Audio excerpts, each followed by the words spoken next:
Assalamualaikum warahmatullahi wabarakatuh. Bismillahirrahmanirrahim. Perkenalkan, nama saya Salama dengan NIM 2024111012. Yang saya hormati kepada dosen pengampu saya yaitu Dr. Haji Andi Tendrisose, SN, SE, MSI.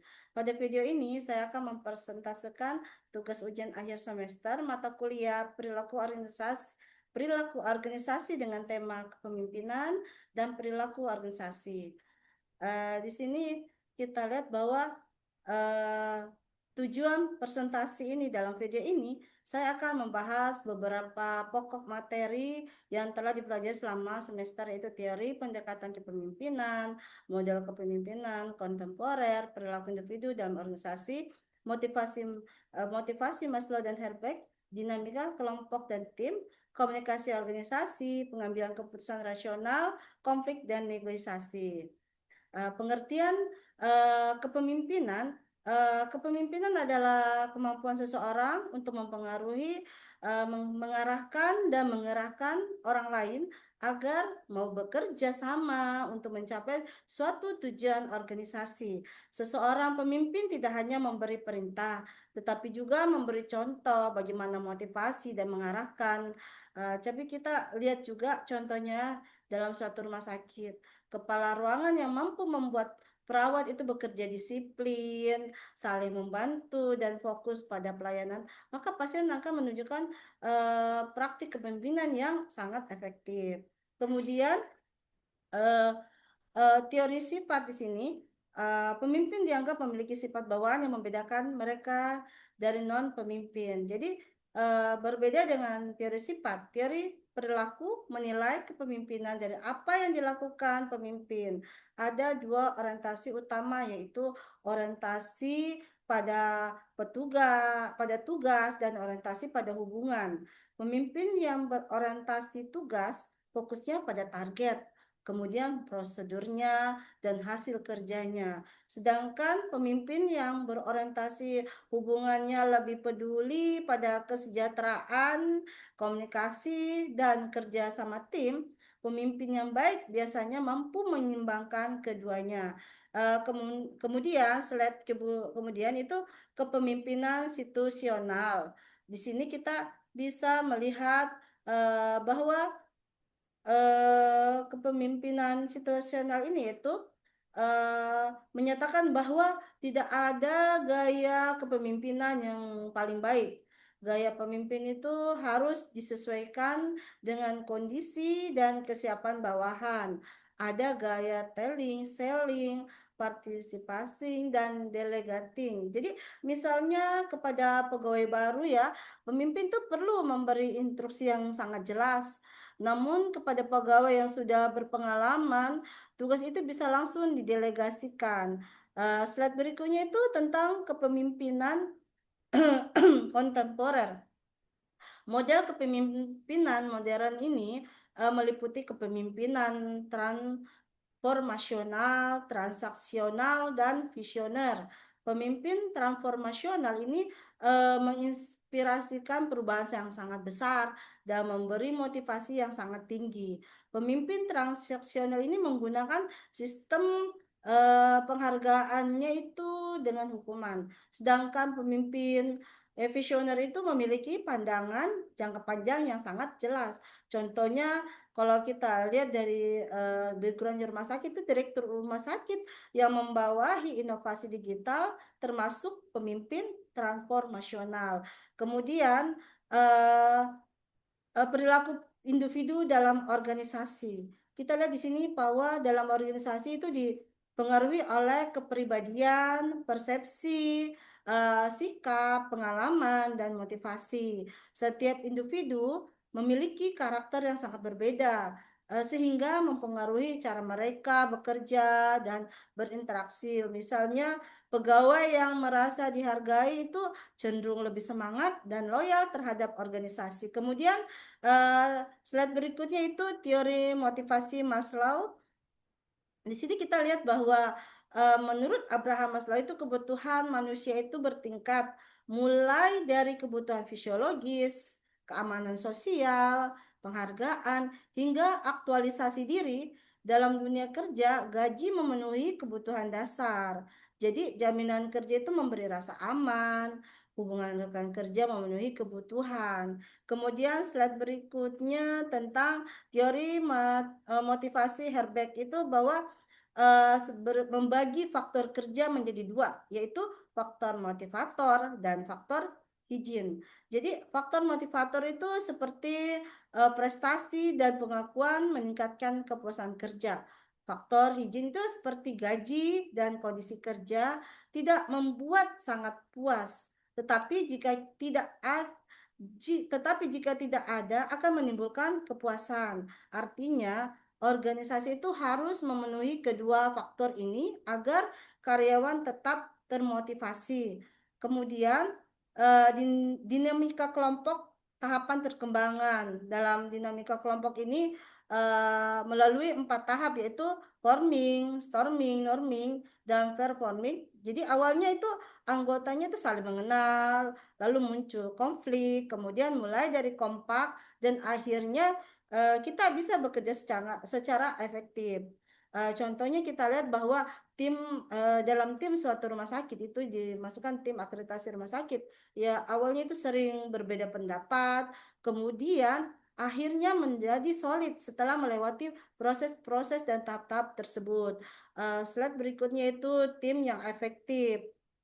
Kita lihat di sini, tim yang efektif itu memiliki tujuan jelas yang membagi tugas yang tepat, komunikasi terbuka, serta saling percaya. Kepemimpinan yang baik juga berperan besar dalam menjaga kekompakan tim. Ketika anggota merasa dihargai, kinerja tim akan meningkat. Komunikasi organisasi. Di sini kita bahwa komunikasi organisasi ini terdiri dari komunikasi vertikal, horizontal, dan diagonal. Jadi hambatan dalam komunikasi ini bisa berupa salah persepsi, emosi, atau informasi yang tidak lengkap. Jadi dalam pelayanan suatu kesehatan itu, komunikasi yang buruk dapat menyebabkan kesalahan tindakan medis. Karena itu, komunikasi yang sangat jelas itu sangat penting dalam suatu organisasi. Contohnya itu kesalahan pemberian instruksi medis oleh dokter kepada perawat, akibatnya komunikasi yang tidak jelas atau terus dapat berakibat fatal bagi pasien. Oleh karena itu, penting untuk mengutamakan kejelasan dan konfirmasi dalam setiap interaksi komunikasi. Jadi di sini kemudian pengambilan keputusan rasional itu, pengambilan keputusan adalah salah satu fungsi manajerial yang sangat penting di rumah sakit. Keputusannya itu sangat vital dalam operasional dan kualitas pelayanan pasien. Pendekatan rasional memberikan kerangka kerja yang sangat terstruktur untuk mencapai solusi yang terbaik. Di sini kita bisa melihat bahwa ada identifikasi masalah, mengumpulkan data, menentukan alternatif, memilih solusi yang terbaik, dan evaluasi. Jadi dalam identifikasi masalah itu kita dapat melihat langkah pertama adalah mengidentifikasi masalah yang jelas dan akurat. Apa ini dari masalah yang dipecahkan, kemudian mengumpulkan data, ke semua informasi yang relevan, data yang mendukung pemahaman masalah, data dan akurat kunci keputusan baik, menentukan alternatif barang dan identifikasi berbagai solusi atau tindakan yang mungkin untuk mengatasi masalah yang ada. Kemudian memilih solusi yang terbaik. Evaluasi setiap alternatif berdasarkan kriteria yang ditetapkan, misalnya biaya, efektivitas, risiko, dan pilih opsi yang menjanjikan. Berikutnya itu konflik dan organisasi, yaitu dalam bagian tak terhindarkan dari dinamika organisasi ya, meskipun yang sering dianggap negatif dari konflik dapat menjadikan kalasilatornya itu dikelola dengan baik. Memahami akar penyebab dan jenis konflik sangat penting untuk penanganan yang efektif. Penyebab itu konflik itu perbedaan tujuan. Ketika individu atau departemen memiliki tujuan yang saling bertentangan atau prioritas yang berbeda, maka konflik dapat muncul. Jadi perbedaan persepsi antara anggota organisasi melihat situasi atau masalah dengan cara yang berbeda sering sekali berdasarkan pengalaman, nilai, atau informasi yang mereka miliki. Kemudian komunikasi yang buruk, pesan yang tidak jelas, tidak lengkap, atau disalahpahami dapat menyebabkan kesalahpahaman dengan cepat berkembang dan menjadi suatu konflik. Keterbatasan sumber daya ini menjadi persaingan untuk mendapatkan keterbatasan, misalkan anggaran, staf, peralatan, dan memicu konflik antar suatu perusahaan. Di sini kita lihat bahwa jenis konflik itu konflik tugas, uh, konflik hubungan, dan konflik proses. Di sini strategi efektif dalam manajemen konflik terdapat beberapa strategi penyelesaian konflik seperti menghindar, mengakomodasi, berkompetisi, kompromi, dan kolaborasi.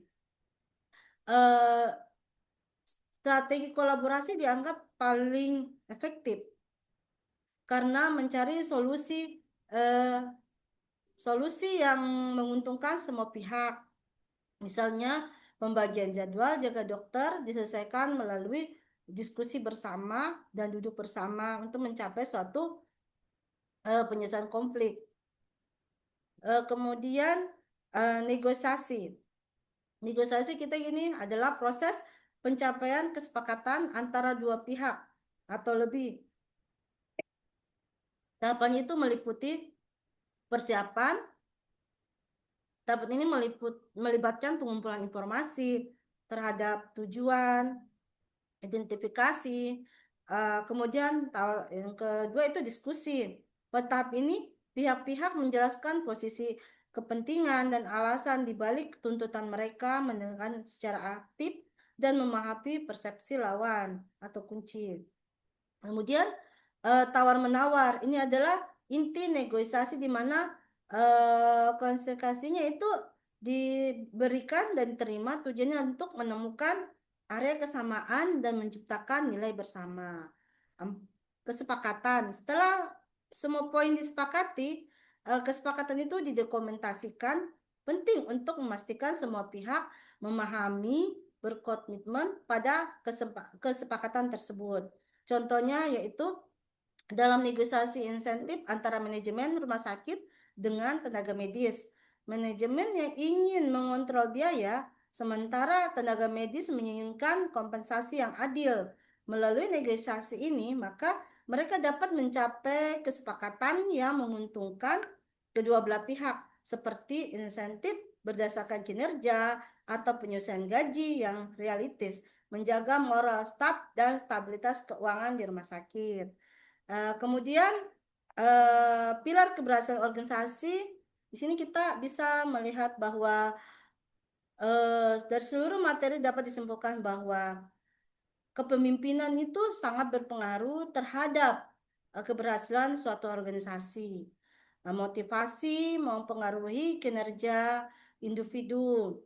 Kerja tim menentukan efektivitas organisasi. Kemudian komunikasi itu mencegah konflik dengan yang terbuka jelas dan efektif mencegah kesalahpahaman serta memfasilitasi koordinasi yang lancar antar seluruh lapisan organisasi. Kerja tim menentukan efektivitas organisasi, kemudian komunikasi mencegah konflik, keputusan rasional menghasilkan solusi yang terbaik. Kemudian dari konflik yang dikelola dengan baik, dampaknya itu menjadi positif. Jadi kita kelola secara bijaksana, dapat dirubah dari ancaman menjadi peluang untuk pertumbuhan, inovasi, dan peningkatan hubungan kerja. Jadi setiap elemen ini saling terkaitan membentuk ekosistem organisasi yang tangguh dan adaptif. Kesimpulan dari seluruh pemahaman dan pembahasan dapat disimpulkan bahwa kepemimpinan itu sangat berpengaruh sekali terhadap keberhasilan suatu organisasi. Motivasi itu mempengaruhi kinerja individu. Jadi kerja tim menentukan efektivitas organisasi, komunikasi mencegah konflik, keputusan rasional itu menghasilkan suatu solusi terbaik. Jadi konflik yang dikelola dengan baik, dampaknya itu menjadi positif. Terima kasih. Wabillahi taufiq wal hidayah. Wassalamualaikum warahmatullahi wabarakatuh.